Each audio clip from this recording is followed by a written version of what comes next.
Բարև ձեզ, Վարշավայից իր աշխատանքն է շարունակում ՎՏ Հայաստան Նյուզը։ Ես Ռազմիկ Մարտիրոսյանն եմ, այս թողարկմանը կներկայացնենք։ Սահմանադրական դատարանը քննում է ընտրությունների արդյունքները վիճարկող քաղաքական 7 ուժերի դիմումները։ Ռուբեն Ռուբինյանը ազգային ժողովի նախագահի թեկնածու։ Ռուսաստանը Հայաստանի հանդեպ հերթական սահմանափակումն է կիրառել։ Իսրայելը պատրաստվում է ճանաչել հայոց ցեղասպանությունը։ Սահմանադրական դատարանում մեկնարկել է ազգային ժողովի ընտրությունների արդյունքները վիճարկող քաղաքական 7 ուժերի դիմումների քննությունը։ Սահմանադրական դատարանի որոշումը կհրապարակվի մինչև հուլիսի 4-ը։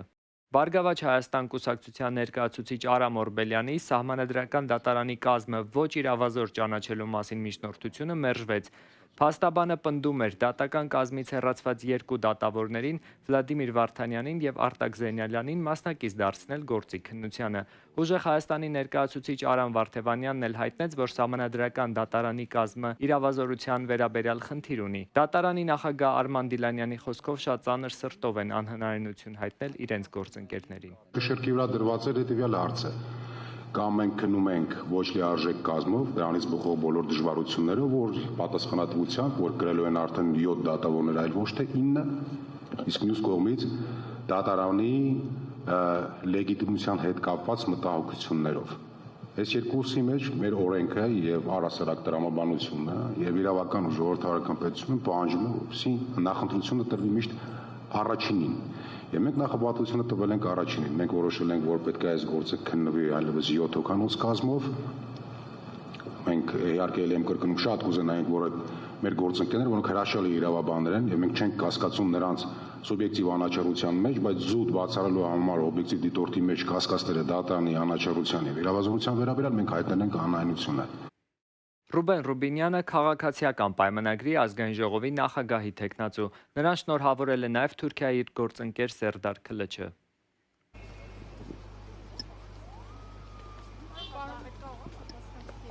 Հարգելի լրագրողներ, տեղեկացնում եմ ձեզ, որ քննարկման եւ փակ գաղտնի քվեարկության արդյունքում ազգային ժողովի նախագահի թեկնածու է ընտրվել Ռուբեն Ռուբինյանը։ Այսքանը շնորհակալ։ Պարոն վարչապետ, իսկ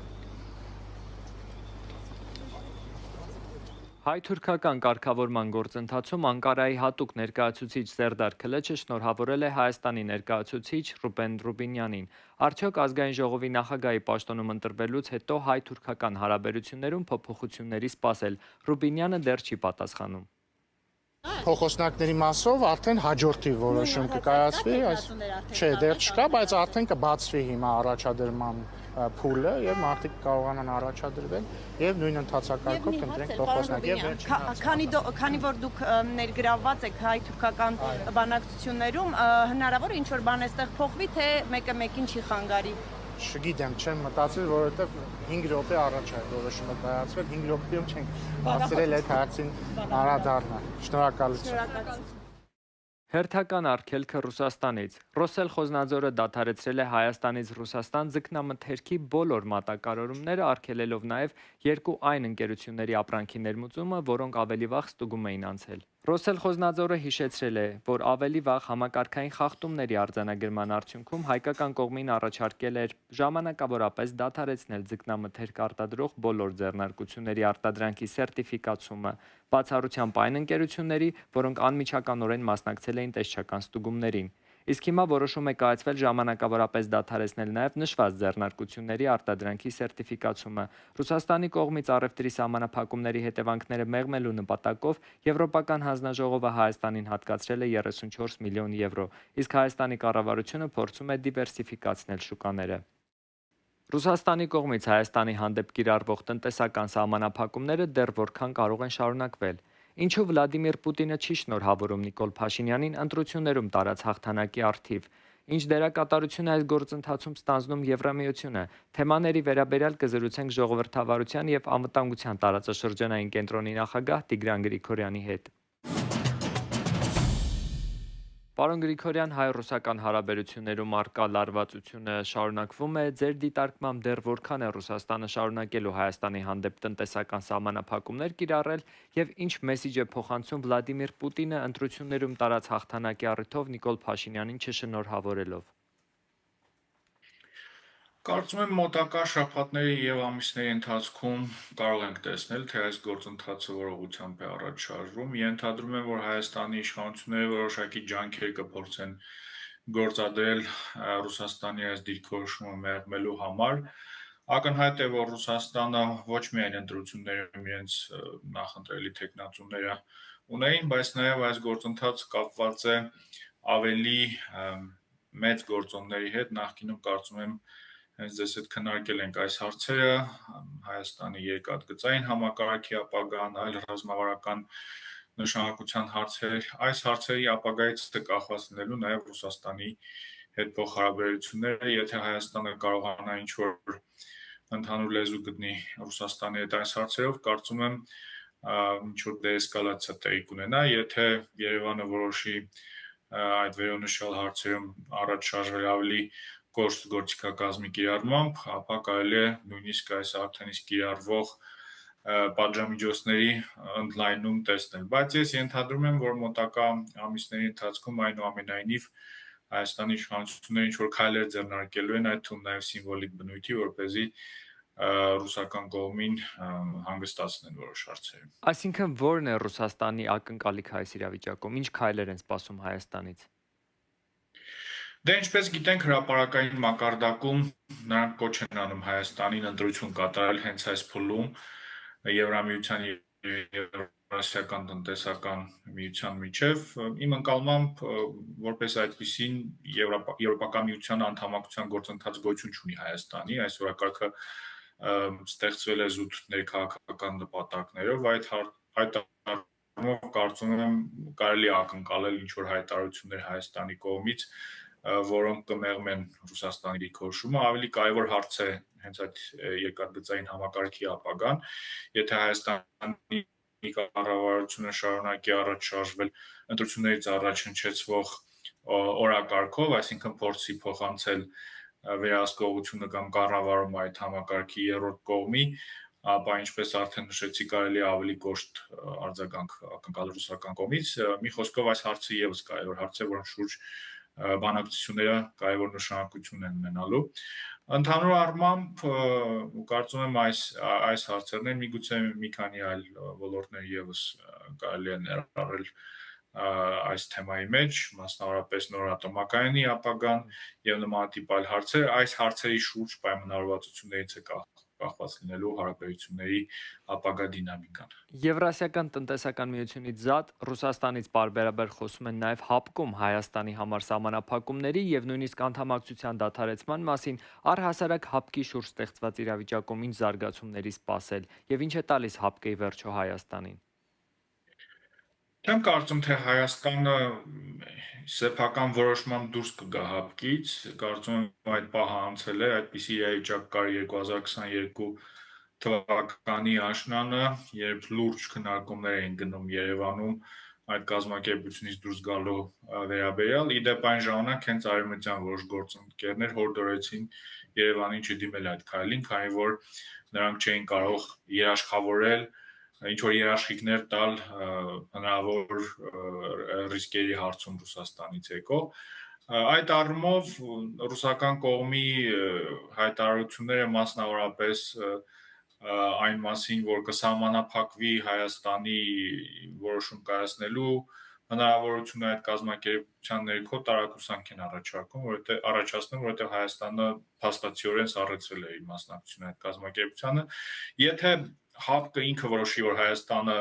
պետք է վտարվի այդ կազմակերպությունից, չնայած ճիշտն ասած չգիտեմ, թե ինչպիսի ընթացակարգեր գոյություն ունեն այս հարցում, չեմ կարծում, թե դա Հայաստանի համար ինչ-որ լուրջ կորուստ կլինի, որովհետև, ինչպես արդեն նշեցի, փաստացիորեն անդամակցություն որպես այդպիսին գոյություն չունի։ Կարծում եմ այնուամենայնիվ առավել կարևոր եւ առանցքային հարց է Հայաստանի անդամակցությունը ԵԱՏՄ-ում եւ նաեւ այս բոլոր խնդիրների տնտեսական եւ առևտրային բնույթի խնդիրների հաղթահարումը Ռուսաստանի հետ հարաբերություններում։ Նիկոլ Փաշինյանը եւս խոսում էր այն մասին, որ եթե ԵԱՏՄ-ում գործում են որոշակի սահմանափակումներ հայաստանյան ապրանքների նկատմամբ, ապա փաստացիորեն ԵԱՏՄ-ն կամ դրա կանոնադրությունը չի գործում։ Այսինքն իմ կարծիքով այնուամենայնիվ հապը կն այստեղ երկրորդական թեմա է, ավելի կարևոր են հենց այս տնտեսական եւ առևտրային բնույթի հարցերը։ Իսկ ինչ դերակատարություն է այս գործընթացում ստանձնում Եվրամիությունը, որովհետև տեսնում ենք ակտիվություն եւ ինչի կարող է դա հանգեցնել ի վերջո։ Եվրամիությունը կարճաժամկետ կտրվածքով իհարկե փորձում է աջակցել Հայաստանին հաղթահարել այս բարդությունները, բայց կարծում եմ, եթե խոսքը գնում է երկարաժամկետ կտրվածքով Ռուսաստանին փոխարինելու մասին, այստեղ լուրջ հարցեր գոյություն ունեն, այս գործընթացը չի կարող շատ արագ տեղի ունենալ, այս իրավիճակին Հայաստանը պետք է ավելի ակտիվ պատրաստել եւ միայն այս ճգնաժամային արձագանքների միջոցով այս հարցերին լուծում տալը իհարկե անլուրջ է։ Այդ առումով կարծում եմ այս դիվերսիֆիկացիայի գործընթացը տնտեսական եւ նաեւ առևտրային տարիներ է պահանջելու եւ բավականին լուրջ տնային աշխատանք է պահանջելու Հայաստանից, այդ թվում միգուցե նաեւ Եվրամիության աջակցությամբ այս պահին ինչի մասին խոսվում է այն աջակցությունը, որը ցուցադրվում է Հայաստանին, իրավիճակային լուծումներ են եւ կարճաժամկետ կտրվածքով միգուցե կմեղմեն հետևանքները ռուսական այս պատժամիջոցների, բայց երկարաժամկետ լուծումների համար ժամանակ է պետք։ Ձեր խոսքում նշեցիք, որ այս պահին Հայաստանը չի գնում դեպի Եվրամիություն, իրականում Հայաստանի իշխանություններն էլ են ասում, որ շարունակելու են մնալ Եվրասիական տնտեսական միությունում, բայց հաշվի առնելով այս զարգացումները, տնտեսական սահմանափակումները եւ այլն, հնարավոր է Եվրամիությունը ինչ-որ քայլեր ամեն դեպքում անի, որ เป զի Հայաստանի անդամակցության հեռանկարը ավելի տեսանելի դառնա։ Տեսեք, կարծում եմ այստեղ կարևոր է տարանջատել երկու տարբեր գործընթաց։ Եթե խոսում ենք անդամակցության մասին, ես չեմ կարծում, թե այդպիսի իրատեսական օրակարգ գոյություն ունի կամ կարող է գոյություն ունենալ մոտակա տարիների ընթացքում, բայց միևնույն ժամանակ գոյություն ունի Եվրոպական միության հետ հարաբերությունների մերձեցման գործընթաց, ռազմավարական հարաբերությունների կառուցման գործընթաց, այստեղ որոշակի հաջողություններ վերջին տարիներին գրանցվել են եւ կարող են դեռևս գրանցվել։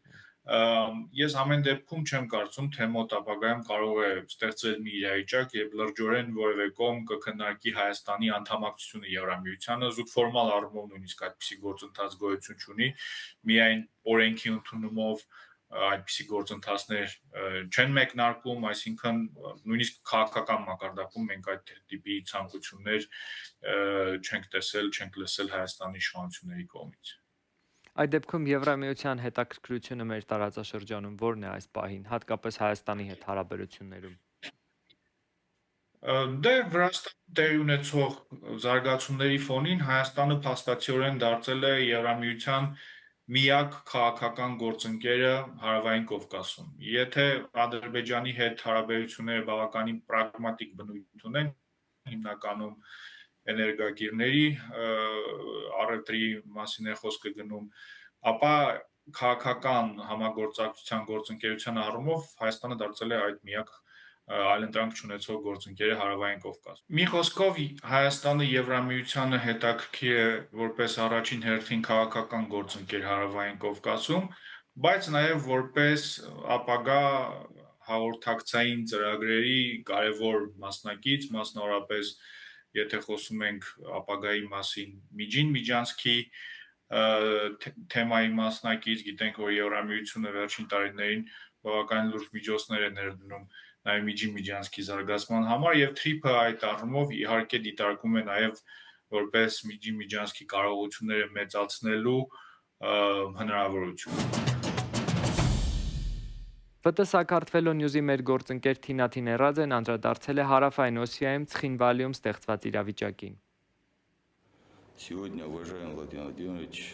Այսօր, հարգելի Վլադիմիր Վլադիմիրի, ձեզ հետ միասին մենք եւս մեկ քայլ ենք կատարում մեր երկրների եւ մեր ժողովուրդների մերձեցման ուղղությամբ։ Մայիսի 9-ին Մոսկվայում կայացած հանդիպումն ու այնտեղ ստորագրված այսպես կոչված համաձայնագիրը Օսետ ժողովրդի միավորման ուղղությամբ առաջին քայլը չէր։ Այսպես կոչված Հարավային Օսիայի խորհրդարանը երկար տարիների ընթացքում 8 անգամ դիմել է Ռուսաստանի պետական դումային միավորման պահանջով։ Դրանից հետո ստորագրվել են մի շարք համաձայնագրեր, իսկ այնուհետև Ռուսաստանի նախագահը եւ օկուպացված Ցխինվալի շրջանի դեֆակտո ղեկավար Ալան Գագլոևը ստորագրել են դաշնակցային համագործակցության խորացման մասին պայմանագիրը։ Մենք տեսնում ենք, որ այժմ առավելագույնս մոտ ենք անեքսիային։ Դա ակնհայտ է։ Ամենածանր հարվածը մայիսի 9-ի համաձայնագիրն էր, որտեղ հստակ նշվում է, որ Ռուսաստանի դատարանների եւ տեղական ինքնակառավարման մարմինների որոշումները գործում են այսպես կոչված հարավային Օսիայի տարածքում։ Սա նշանակում է, որ նախապատրաստվում է ինտեգրում Ռուսաստանի իրավական դաշտին։ Իրավական հիմքն արդեն պատրաստ է։ Մնացել է ընդամենը 2 փաստաթուղթ։ Ռուսաստանի պետական դումայի որոշումը հանրաքվեի հիման վրա հարավային եւ հյուսիսային Օսիաների միավորման մասին եւ Վլադիմիր Պուտինի ու ներկայիս դե ֆակտո նախագահ Ալան Գագլոևի ստորագրությունները։ Այստեղ երկու ակտերը կարող են ցանկացած բայի ուժի մեջ մտնել։ Այս գործընթացներին զուգահեռ հրաժարական են տվել դե ֆակտո վարչապետ Ջամբոլատ Դատաևը եւ օկուպացված շրջանի կառավարությունը։ Ալան Գագլոևի խոսքով խոսքը վերաբերում է ամենաբարձր մակարդակում ձեռք բերված որոշումների հետևողական իրականացմանը, որոնք ուղղված են երկու պետությունների միջև դաշնակցային հարաբերությունների հետագա ամրապնդմանը։ Դե ֆակտո կառավարության նախագահի պաշտոնի համար դիտարկվում են ռուս պաշտոնյա Մարատ Կամբոլովի թեկնածությունը։